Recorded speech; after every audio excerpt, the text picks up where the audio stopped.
Keep Right with Ralph K. Ginorio. INVIDIOUS COVIDIANS.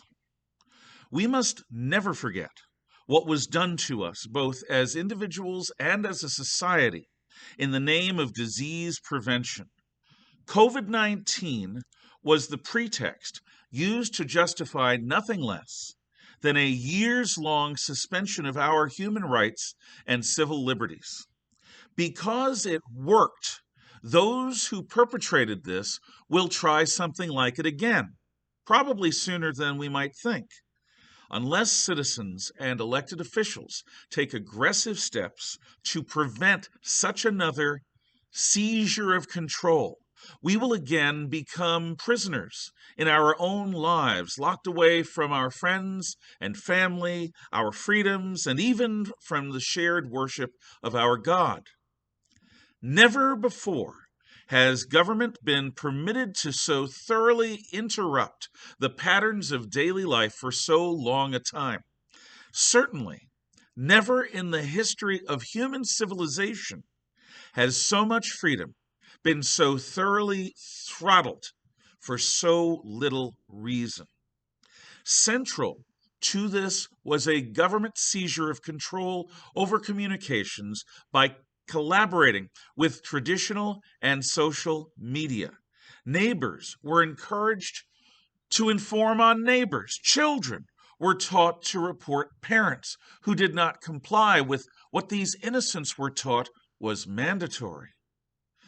A dogma of COVID right-think was concocted by officials and sold to the public by a willing media.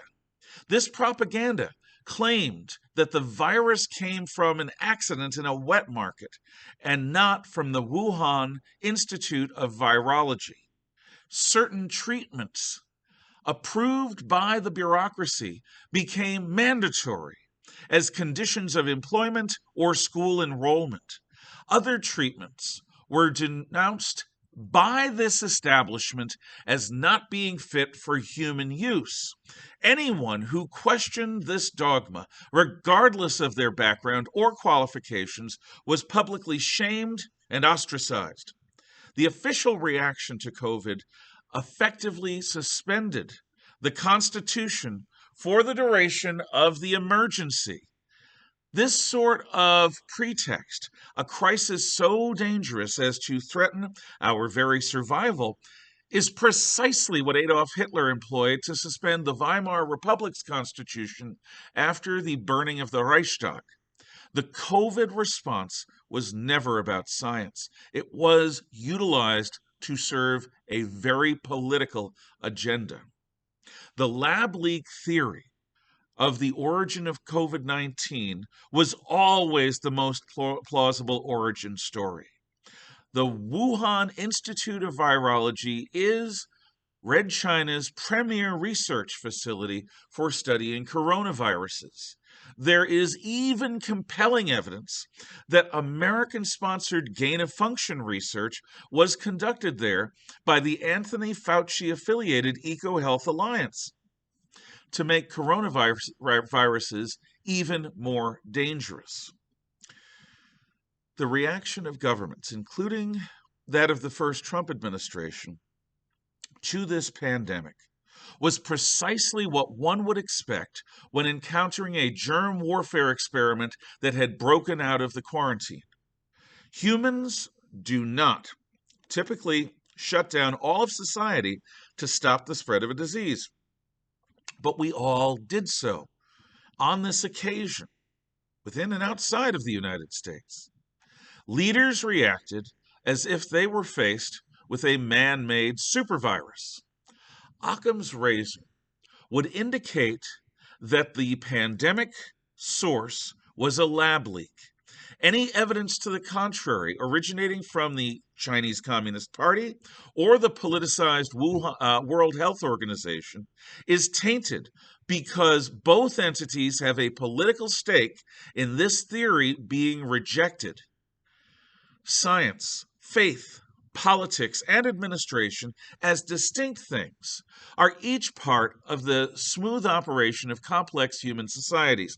However, mixing these indiscriminately in order to more effectively shape social policy has always panicked the public into perpetrating pogroms and witch burnings. The 6-foot social distancing standard has been debunked, as have mask mandates and vaccine mandates. Closing down schools and damaging the economy have had effects that in some ways mimic the social and economic trauma that's caused by carpet bombing civil populations. We will be dealing with the children of COVID, the damaged children of COVID, for many years to come. These policies were exercises in social control, not pandemic control. They tested under what circumstances a critical mass of a free people would accept the suspension of their liberties and fundamental human rights. Tyrants always proclaim that they can save the rest of us from the vicissitudes of life if only we give them enough control. This promise always has been and always will be a lie. It is normal for human beings to be subject to plagues. Such events are awful beyond belief. We got lucky with COVID. However, no disease of the body is as dangerous to human life as the disease of the mind that is totalitarian panic. Never again should we trust a Pied Piper like Anthony Fauci. Never again should we cede control over our lives to government bureaucrats whose solution to every problem in life is to increase their restrictions over our free choices. Those who spoke out against the accepted narrative, those who embraced cures outside of the approved list of treatments, those who worked and worshipped without submitting to inconsistent closure orders, and those who did not allow themselves to be injected with experimental vaccines against their wills were demonized. A worse fate awaited those countless souls who took their own lives in the atmosphere of despair stoked by those who exploited this COVID crisis for political gain. The Congressional Select Committee on the Coronavirus recent report is filled with useful insights on what went wrong and what we should look to prevent in the future, the next time or before the next time that the experts tell us that if we want to survive, we must abandon our freedom and embrace their control. Never, never, never again.